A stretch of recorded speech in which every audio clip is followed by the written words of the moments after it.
we are been trained and been doing this so long that if a hiccup happens, we know how to get ourselves back on track, working with the other vendors, whether it be, a caterer will be a good example of this one, of a timeline. If introductions get backed up, say your ceremony starts at 3, you're going to be 3 to 3:30 ceremony, your 3:30 to 4:30 is going to be your social hour with Ron, you're going to finish your formal photos, do any of that stuff, and then 4:30 to 5 is going to be scheduled for your intros, your first dance, your toast, your blessing, and then dinner. Now, if that gets backed up any, obviously dinner's got to get backed up. So I'm going to run and, even though I'm the DJ and not thinking that the DJ does these kinds of things, but I'm going to run and let the caterer know, hey, we're 15 minutes behind. Bride had a little bit of issue bustling her dress. Usually the bustling of the dress. It's happened a few times. Me and Ron are going to learn how to do that one of these days, because we can fix anything else but the dress at this point. So I'm letting that caterer know, we're 10 minutes behind, this happened, yada, yada, yada, and I'm constant in communication with all the other vendors. When you work with somebody that you don't work with often, you might not know where they are. Speaking about vendors being in the room and stuff, I like to look.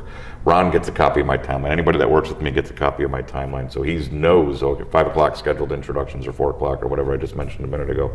So he's going to be in that room.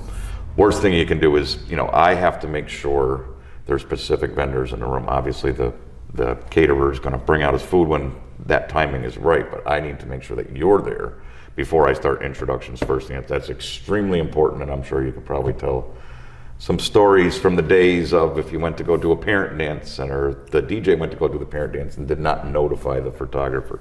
We know, as working as professionals, my style, and that my eyes are going to look up. I know that Ron's ready. I know that his lights are ready. He's going to give me a thumbs up before we start those dances, because those moments have to be captured by you.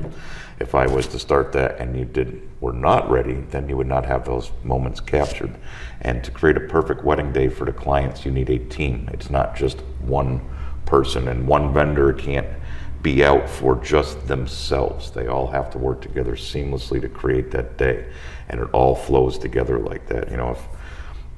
If you weren't in the room, like I said, and I went ahead and did that dance, the overall happiness of the bride come post-wedding time, she doesn't have a picture with Dad. And whose fault does that run down to? It runs down to not one particular to me, it's a team. Correct. Because it's a team effort of me making sure you're there to capture that moment.